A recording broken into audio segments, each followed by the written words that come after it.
All right, everybody, welcome back to First Attack. David is in the building. So we are going to watch this match one last time. One more time. And we are going to check out, and this time we're going to go back to Larry's perspective and kind of try to figure out what he could have done a little bit better to throw Vi off a little bit more. So let's take a look at this. So immediately what Larry is doing here is he's trying to read Vi himself. He's trying to figure out what Vi is trying to do here. So he blocks a few fireballs here. And now he's already kind of established a little defensive game here. So this is good. He's trying to play some good footsies here. So this is his main goal. This is his starting game plan, is that he's playing footsies here. And he's doing a pretty good job because he hasn't taken a lot of damage. Getting hit by fireballs is whatever. So it's all good here. So, okay, now he's let Vi in. Now, the very first thing he has to realize now is he's been pushed into the corner. This is like one of the very first things that he needs to realize. And unfortunately, I don't know if that's exactly what he's thinking, but you know what's in his mind because he gets that sweep and he walks up and throws Vi. This was really good. Like I said, he started off a little bit defensive and he got Vi and he threw him in the corner. You caught him a little bit by surprise. So now Vi is a little bit more vulnerable right now than he was just a second ago. Now, given that this is Vi, this is not a new situation that he hasn't been in before. So it's not going to be something that's super hard for him to recover from. But this is the point right here where you go ham. Vi is not going to do a wake-up uppercut here. If he is going to do a wake-up uppercut here, then you just give it to him. Okay? Because you kind of surprise him. This is your chance to go crazy on him. So understanding the situation, you've been playing a little bit defensive, and now that you've gotten the momentum on your side, now is the time to kind of go a little bit crazy. Hang on, guys. So now is, oops, shoot. I just banned King Blue River by accident. I hope he's back. Okay, but sorry about that, Nico. But now is the time to go ham right now. So here he goes. And what does he do? He wakes up and blocks. So this is already probably the first mistake he did. This is the first real mistake that he did. And Nico, please try to chat again and let me know if you're still around. I'm pretty sure I got you back. But so here we go. And so now Vi's throwing fireballs here. Didn't block the jump. Now remember how I talked about when Vi did the turnaround, when Larry was doing the turnaround punches, he blocked them and kept getting increasingly annoyed by them? That is actually something that you have to learn how to do when you play a fighting game. Figure out what's annoying you and figure out what is increasingly annoying you. So Larry let Vi jump in once for free already. Okay, let's just keep that in mind here. Okay, so late whiff punish, not Larry's fault. This is just a happened situation, but great stuff from Vi to turn the momentum around here. Okay, second time he's let Vi jump in. But you know what? I can almost guarantee you Larry's forgotten already. He's not thinking about it. He needs to get this in mind that this part is annoying him. So here we go. Vi is going crazy here. And what's happening here is that Larry is leaving Vi in the range that it's very tough for him to deal with. So he gets an EX rush punch here. This was a smart idea, but in these situations you have to have more than one answer. You have to have more than one solution. So he used the EX punch. That was very good because what his thought process here is I need to get Vi off of me. So he did the EX rush punch. Smart stuff here, right? Now again, he's not touching enough buttons. And you can kind of see now at this point what Larry has to realize is that maybe he needs to whiff more buttons. A lot of top players like to whiff standing jabs.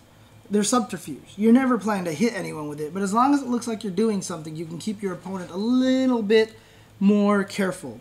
If you throw out a standing forward with Balrog, another great move to throw out because standing forward, really hard to whiff punish. Find out which of your buttons are harder to whiff punish. So for example, if you're a Cami player like I am, I know this because I use Cami, standing roundhouse, very whiff punishable. Standing forward, not quite as whiff punishable. So I will poke a lot with standing forward in situations to establish to my opponent that I'm willing to poke without putting myself in danger.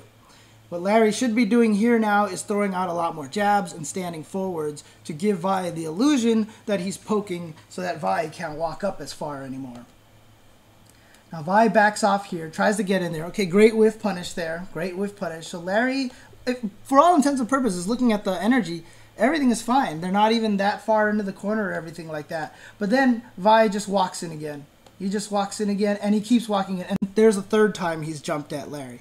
So when Larry did 3 turnaround headbutts in a row, Vi picked up on that and was able to uppercut the EX rush the next time, right? This time Larry has just blocked 3 jump attacks in a row, but Vi kind of smartly spaces them out a little bit. He spaced them out a little bit by getting Larry baited into the ground game, then getting a jump.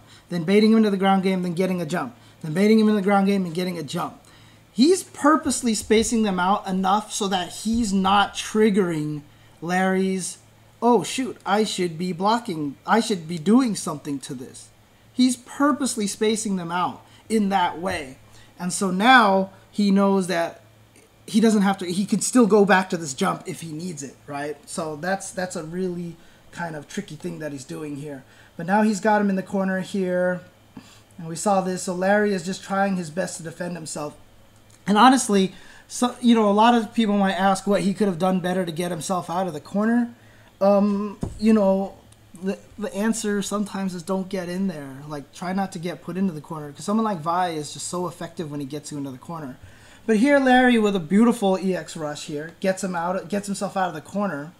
Then Vi with a quick counterattack, because he knows Larry needs to get out of there and he needs to buy real estate. So after Larry lands that EX rush, Vi immediately low forward fireball to reestablish his momentum.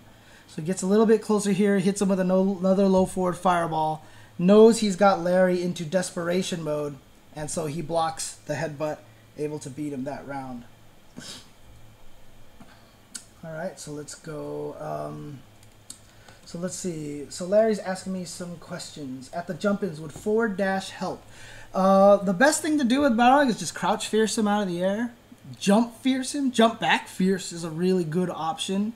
Those 3 are probably your best options. Jump towards him fierce, jump back fierce, or crouch fierce are really, really good anti-airs in those situations, you know. But again, the whole trick with Vi now is that he was able to play footsies and then jump, footsies and then jump, footsies and then jump. So while you're sitting there staring at him for jumping, your behavior is going to change. You're going to stand at his jumping distance because you're like, I want you to jump, and he'll read that and be able to open it up. So what you have to do as a player is to be able to train yourself to play footsies while thinking about anti-air. Remember how I talked about Vi throwing a fireball and thinking uppercut afterwards? That's how you have to play footsies in that kind of situation. You have to play a lighter version of footsies, but you still got to play them. But the entire time you throw out a low strong, you're thinking to yourself, okay, keep the anti-air in mind. This is how I actually play Cammy versus T-Hawk in Super Turbo. I poke a lot, I hit a lot of buttons, and after I hit every normal move, I make myself think uppercut. Low forward uppercut. Low strong uppercut. Standing forward uppercut. Low forward uppercut. And that way, if he jumps over my normal move, I'm already thinking uppercut, and I can uppercut him. So I'm playing this kind of half-assed footsie so I can remember to anti-air. So here we go. Back into here. Vi, like I said, kind of established that Larry's not doing much, and so he's backing him into the corner here. He's already gotten here. Larry's staking a pretty good defense here. He gets the throw tech. You know, he went for the throw last time, and that's okay. Gets pushed back a little bit. So Vi keeps going in here. And again, good EX rush. He's gotten some of these good EX rushes, and now he catches them with a low roundhouse. Momentum, again, is Larry's here.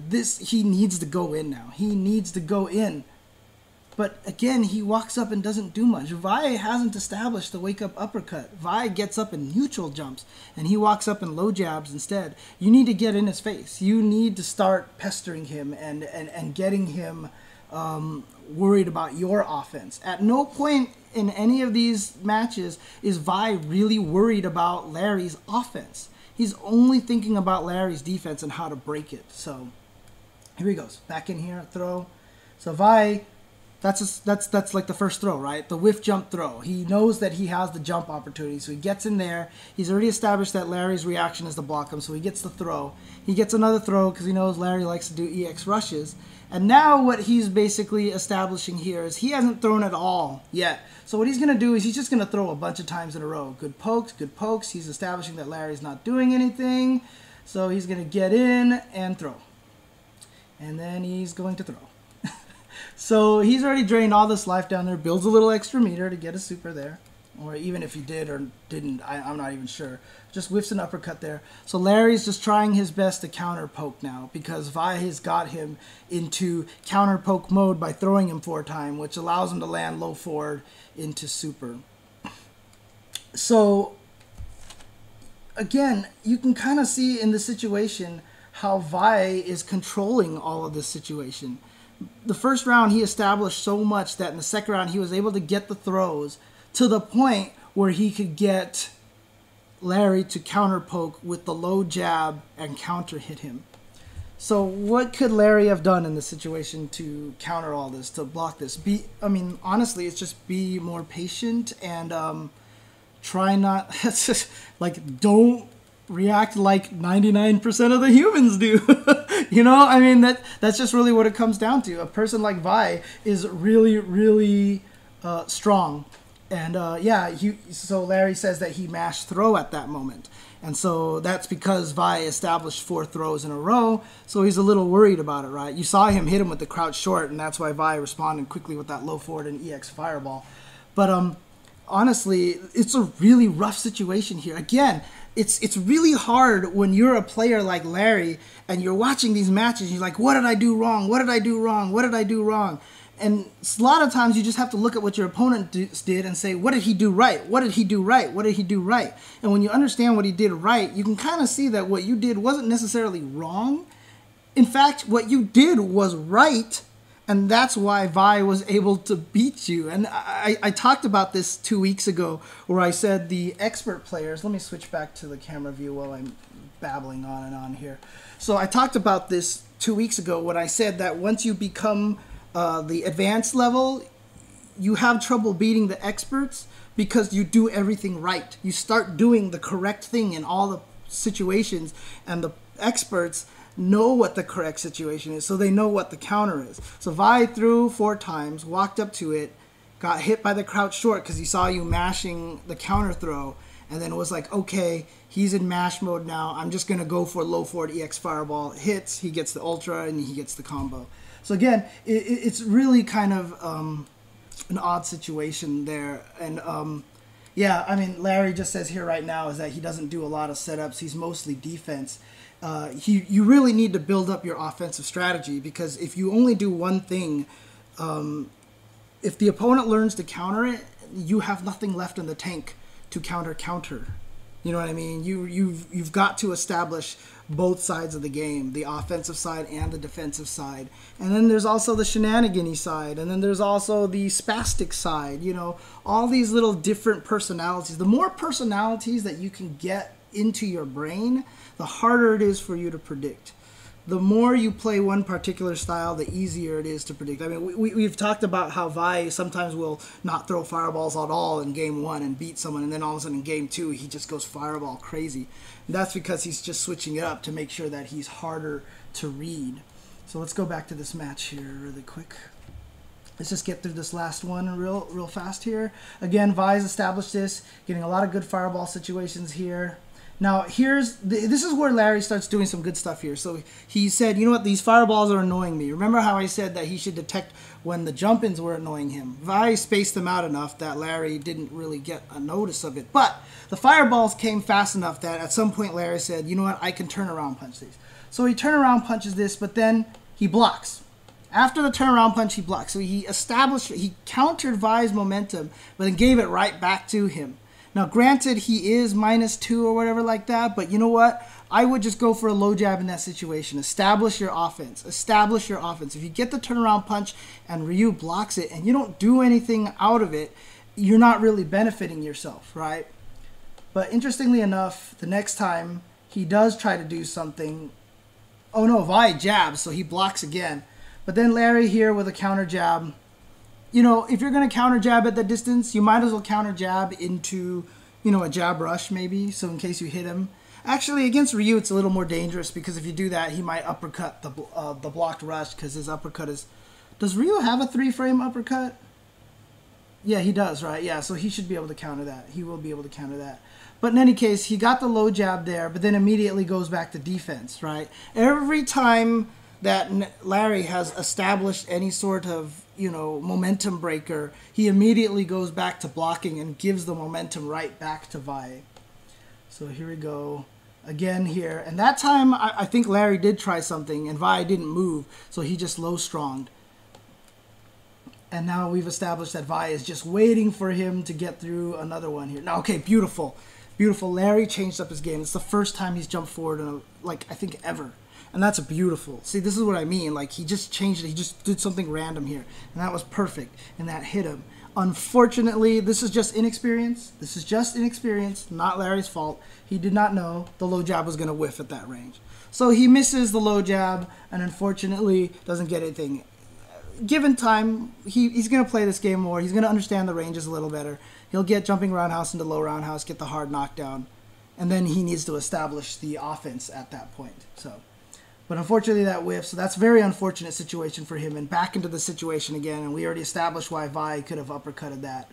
So Larry established going through fireballs as something you can see already. He turned to punch the three of them, jumped over another one. He's obviously annoyed at fireballs, so Vi is just going to keep trying to bait him by throwing safe fireballs that he can punish stuff with. And here we go again, Larry getting some good footsies. But you see, again, he sweeps him, and then he lets Vi get up and jump back. Again, no meaty pressure, no meaty pressure. Yes, reversals are very powerful in this game, but you can't be worried about them too much. So Vi now does that 10-mile walk to establish distance again. And now he's just trying to bait him into doing something. And eventually Larry comes out with the desperation headbutt. So when you see the opponent kind of walking back and forth like that and not touching buttons, see, he's kind of waiting for something. So that's the moment there, as Larry, you're supposed to read on Vi that this is my opportunity to walk forward and try to play footsies with him. Walk forward and try to sweep him, or walk forward and start jabbing him. Change up your game plan all of a sudden. But he really wanted to maintain that block. He really wanted to maintain the charge so that he could get the headbutt into Ultra. Unfortunately, it ended up costing him there. So here we go, last round. So he walks forward at the beginning of the round. That was really cool because he hadn't walked forward at the beginning of the round pretty much all day, right? So let's go back a couple of seconds here. So, and I want you to see when he walks forward in this fourth round, what happens here. So right away, he walks forward. Vi is actually kind of taken aback by this. You see him, he just walks up and blocks right away. He's like, whoa, this is different. Now, the problem is that Larry actually just kind of doesn't react fast enough. He should have just committed to his attack right away with a faster attack to try to establish momentum. Vi gets him with low forward fireball. I mean, that's Larry didn't do anything wrong. He just didn't do it a little bit. He should have executed his game plan a little bit faster. But Vi lands the fireball, and now he's established this game again. And you can see that he's just walking forward, using the focus attack to gain the distance to get into him. And then he just uses all of his meter here to enter Larry into the demoralization factor there. Again, a jump not countered. Again, another jump not countered. And there it was right there. Larry got the low jab. Didn't have the link into low short into headbutt ready to go. He could have landed Ultra, pushed Vi into the corner. This, again, is human nature. Larry's in a little bit of a panic mode, so can't really blame him. Goes for the rush there. And he's getting a little bit of decent momentum here. Gets the rush in on Vi. Hits him here. Oh, no, he just goes for the Ultra. That's right. And then you can see Vi just kind of... Okay, he gets hit by that, and he's just going to uppercut because he figures Larry's going to touch a button, and he takes him out. So basically, what are the lessons that we can take out of this? Mostly just that... Larry needs to develop a little bit more of his game. His footsies, I mean, I think Vi's rating of 4 out of 10 is a pretty good number because he's got the whiff punish stuff down, but he just doesn't have the poking and the walking forward part correct. And walking forward is the hardest part to learn. It's the scariest thing. You're walking forward, you're not blocking. You're basically opening yourself up to anything. But it's one of the most powerful techniques to learn when you can read the situation to walk forward like that. Very, very difficult to learn. Going to take a long time unless it's just something you keep in your consciousness. So, like I said, honestly, I don't feel like Larry played the game poorly. because against a lot of other Ryus, he probably would have done a lot better. This is Vi we're talking about, so Vi pretty much played the perfect game against Larry, and it makes it look bad, but it really wasn't as bad, you know, overall as it looked. So Larry just needs to establish a little bit more of a game plan, a more variety to his game plan. And also what he has to do is read those moments a little bit more. And the best thing about it is once you start learning to read those moments, your own desperation moments, your own scared moments, and when the momentum is shifted in your favor, once you start reading that, you're able to adjust to the correct thing on the fly. So a lot of those scared moments where he was kind of freaked out a little bit and panicking, that's why you're going to headbutt at those times, or you're going to ultra at those times. And so it does feel like you're throwing out something random. In actuality, you're throwing it at the same time that everybody who's scared and in your position would have done it at that time. Fighting games is so much about resisting human nature and counteracting what feels right at the time. So, I don't know. I mean, I hope this helped Larry a lot. I know he's in the chat. I know he's watching this. I hope this actually helped him out a lot. If you have more questions, I'd be more than happy to answer them. You know, you have my email address, so send me some more emails and everything. If anybody else has any questions about it, I'd be more than happy to answer as well. But I mean, that's kind of a good example of how to break down matches. Not only that, but it's a really good thing to go into the mind of Alex Valle and see how he's thinking and see what kind of cues that he's trying to pick up on and stuff like that. So I hope this helped out Larry a lot. I hope it helped out a lot of people a lot. And you know, again, I hope this wasn't overly harsh to Larry or anything like that. I mean, I definitely was not trying to be negative or anything like that. So, you know, just pointing out a lot of things that he could do differently and stuff like that. So, but that's about it. If this actually is kind of a cool exercise, to be honest with you, and if more people can get videos of themselves watching or getting themselves on stream and they would like some more help or something like that, maybe I can start doing stuff like that. So doing more stuff like this. So yeah, shout outs to Larry. Once again, serious shout outs to Larry. Not a lot of people. I mean, like I said, I can't even watch my own matches when I lose because I want to go on Sudoku watch. Someone said on the chat. It's a fighting game meme. I know it's supposed to be seppuku. I know, we know, but whatever. You know, I get really depressed about it. So definitely shout outs to Larry to allow himself to have this video be analyzed and stuff like that. So, and yeah, and again, dude, it's Vi. It's Vi. What are you going to do, right? He's going to play the perfect match against you, and it feels rough. It's really hard to deal with. So, but again, shout outs to him, and maybe if other people are interested in doing this kind of thing in the future, I can go over some more videos and such like that. So, that's about it for today's episode. Again, if you guys have any more questions, send them to UltraChenTV@gmail.com. With the subject line, Ask jchensor. If there's anything execution-wise you need help with, put the subject line, Execution Corner, and I'd be more than happy to help you guys. So, and guys, stick around, because coming up next is going to be Level 3 Focus with Ultra David. So check that out, and thanks everybody for tuning in.